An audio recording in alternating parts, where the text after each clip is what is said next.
안녕하세요. 미디어의 정치적 편향성과 그 해결 방안에 대해 발표하게 된 2학년 2반 장유정입니다. 여러분은 혹시 같은 사건을 뉴스에서 봤는데 채널마다 분위기가 완전히 달랐던 경험 있으신가요? 바로 미디어의 정치적 편향성 때문인데요. 그렇다면 정치적 편향성은 도대체 무엇일까요? 먼저 목차를 살펴보도록 하겠습니다. 첫 번째로 정치적 편향성의 정의, 두 번째로 편향이 나타나는 사례, 세 번째로 정치적 편향의 원인 분석, 네 번째로 사회에 미치는 영향, 다섯 번째로 해결 방안, 그리고 마지막 여섯 번째로 맺은 말을 보도록 하겠습니다. 그렇다면 미디어의 정치적 편향성이란 도대체 무엇일까요? 미디어의 정치적 편향성이란 언론이 특정 정치 세력이나 이념에 유리하거나 불리하게 보도하는 현상을 말합니다. 이러한 편향은 의도적으로 조작된 뉴스뿐 아니라 표현 방식, 선택적 정보 전달 등으로 나타날 수 있습니다. 말로만 들으면 조금 추상적인데요. 구체적인 사례를 보면서 이 편향성이 얼마나 큰 영향을 미치는지 알아보도록 하겠습니다. 여기 보이는 사례는 윤석열 탄핵 사건을 다룬 기사입니다. 언론사마다 강조한 메시지가 달라서 이러한 사례를 가져와 보았습니다. 먼저 조선일보에서는 헌재의 결정을 국민과 정치권이 받아들이고 혼란을 막아야 한다는 통합과 안정의 메시지가 담겨 있습니다. 반면에 한겨레는 이번 탄핵 결정이 헌법 질서를 회복하고 민주주의를 지키기 위한 정당한 조치였다는 강한 메시지를 전달합니다. 같은 사건이라도 이렇게 언론사마다 관점이 달라지면서 독자에게 전달되는 의미도 달라질 수 있다는 것을 보여주는 사례입니다. 그렇다면 이처럼 같은 사건을 두고도 서로 다른 해석과 메시지를 전달하는 이유는 무엇일까요?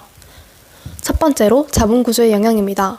대부분의 언론사는 광고 수익과 정치권 후원에 의존하기 때문에 스폰서나 대주주의 입맛에 맞는 보도를 하는 경우가 대다수입니다. 다음으로 조회수 경쟁 중심의 생존 구조입니다. 언론이 클릭수에 따라 수익을 얻는 구조에서는 자극적인 정치 소비자들의 관심을 끕니다. 마지막으로 기자의 개인적 신념과 조직입니다. 기자나 편집자의 정치적 성향, 그리고 조직 전체의 분위기에 영향을 줄 수 있습니다. 언론도 결국 사람이 만드는 것이기 때문에 기자 개인의 정치적 성향이나 가치관이 기사 선택과 표현 방식에 자연스럽게 반영되기도 합니다. 그렇다면 이러한 편향이 단순히 개인의 의견 형성에 그치는 것이 아니라 사회 전반에는 어떤 영향을 미치게 될까요? 첫 번째로 정치적 양극화입니다. 사람들은 자신의 성향에만 맞는 뉴스를 소비하기 때문에 반대 의견을 배척할 수도 있습니다. 두 번째로 시민의 정보 왜곡입니다. 편향된 정보만을 접한 시민들은 왜곡된 판단을 하기 때문에 민주주의의 위협이 될 수 있습니다. 마지막으로 사회적 갈등과 혐오입니다. 특정 계층, 세력에 대한 왜곡된 이미지가 발생하여 사회적 갈등과 혐오가 확산될 수도 있습니다. 앞서 정치적 편향성이 사회에 미치는 부정적인 영향을 살펴보았는데요. 이러한 편향을 완화하기 위한 제도는 무엇이 있을까요? 첫 번째로 미디어 리터러시 교육입니다.